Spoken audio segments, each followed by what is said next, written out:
no, I am going to say this, just because of how much I've suppressed myself, how much I've censored myself, to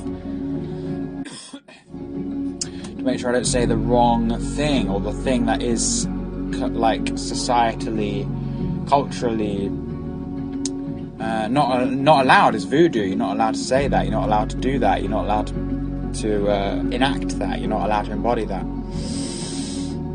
So how much of life has kind of been off limits to me, and now kind of stepping out of that tyrant energy that was my surroundings, my habitat, was this enforcing power down, pushing it down, like disempowering those more and more, instead of like stepping into one's own power,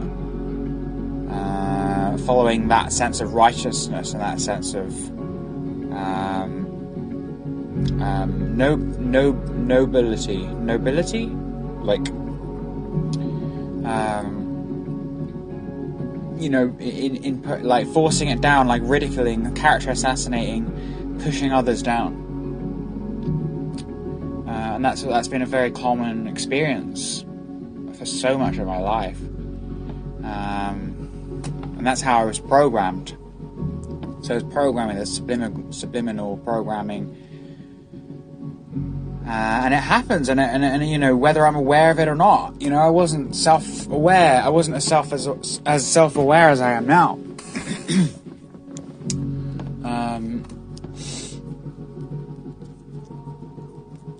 So I wasn't able to notice that, like, oh my god, I'm being programmed. This is my habitat. Like when you're growing up, you don't have any frame of reference. Like this is life.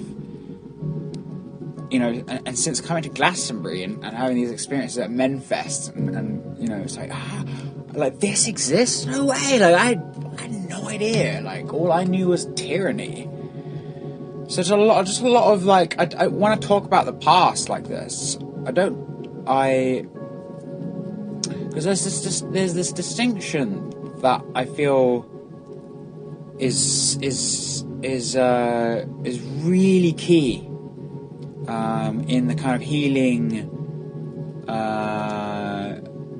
modalities, philosophies that we subscribe to, or misunderstandings, misinterpretations of when we're talking about religion, we're talking about handed down knowledge from the past.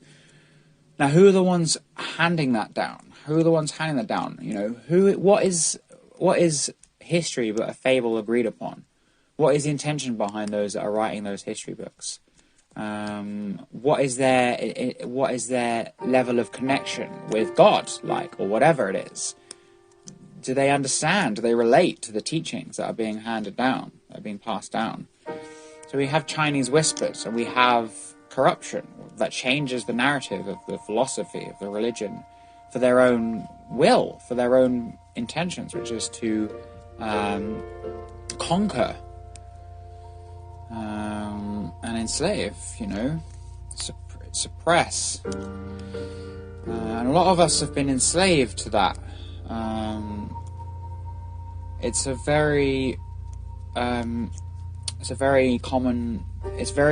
It's in our faces, but we've learned to accept it as truth. We've learned to accept it as, well, that's life, and there's a responsibility in that to realize that it's not life. It doesn't have to be this way. And that's where the inspiration comes in. That's where ayahuasca planted that seed, and Menfest and all this stuff. The experiences we have, the sacred moments, the mystical experiences, the deep inspiring epiphany, revelational experiences that we have, whether that's through ceremony, whether that's through relating with women, whether that's through ego death, or through moments of letting go, moments of I was trying to think of a word, but I can't think. Salvation comes, and a new way of seeing comes in, and I think as a species we have moral and ethical and to me it strikes me as it's a innate desire in all of us, or in me. Like this is my philosophy.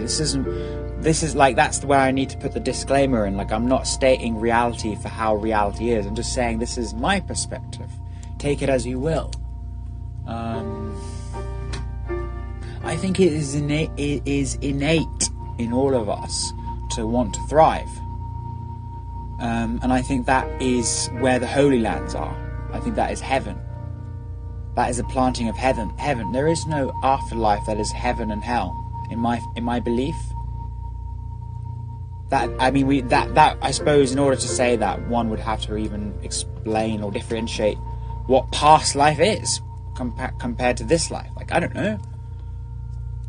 Maybe there is somewhere else after life. Maybe there is heaven. Maybe there is another dimension. I mean, a lot of people who go through near-death experiences report moments of awe, moments of infinity, moments of bliss, and God, and the divine, infinite ecstasy. At certain periods, like certain passageways. I mean, I don't know if anyone's studied like Bardism, is it? Oh, sorry, it's a Tibet. It's the Bardo.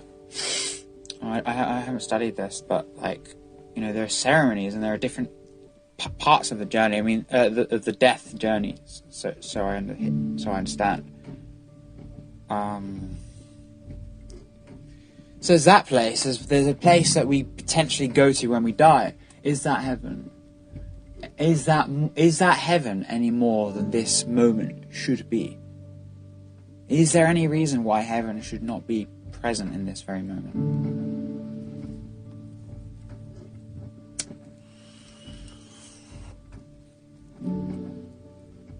And so when it comes to, I'm just kind of piecing all these pieces together, but like, to sin is essentially to not realize that truth.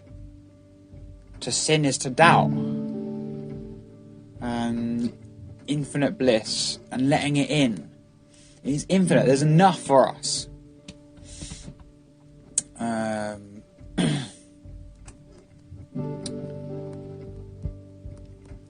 feel like I kind of digressed like so many times there, but I was enjoying that tangent.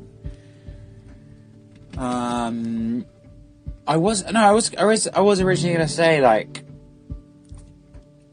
so we're programmed. We have these programs, this karma, these stories, these timelines, these belief systems, these historical belief systems that have been inherited by us, by our ancestors, by our parents, by their ancestors, and by just the happenings of life and the things that are out of our control, like the weather, and just how that history, how that perception, and how that learning, and how that growing and adapting to our surroundings, and how that's guided us here into this moment.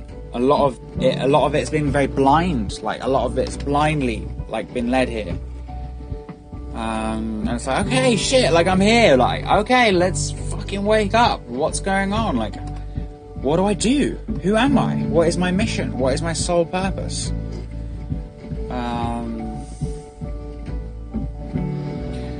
And so those subliminal programmings are still, they are the shadows, they are the darkness, they are that which is not, that is delusional. It is a story that is taking up the space of potentiality. It's a projection. That's what Maya is. This is my understanding of what Maya is it's the realm of projection, mind turned outwards, where all we're seeing is stories. We're not seeing reality as reality is, and that's pretty much the gist of a lot of religions, I feel. So, or a certain interpretations. There are many interpretations.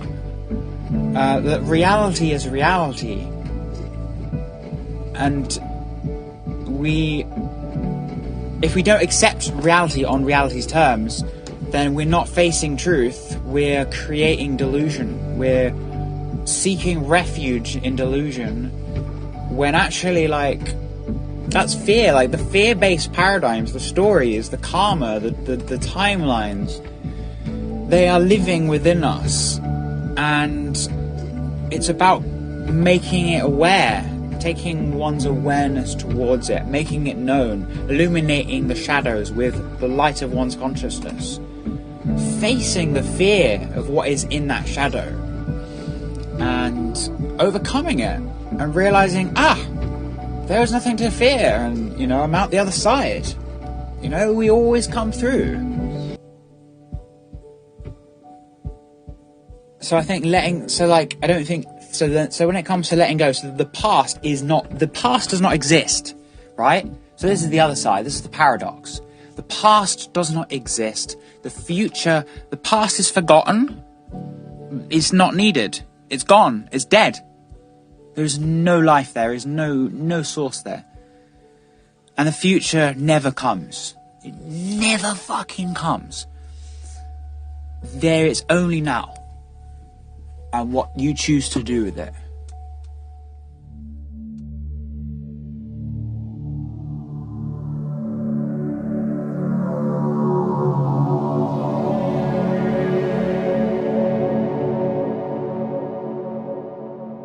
Let me know what you guys think.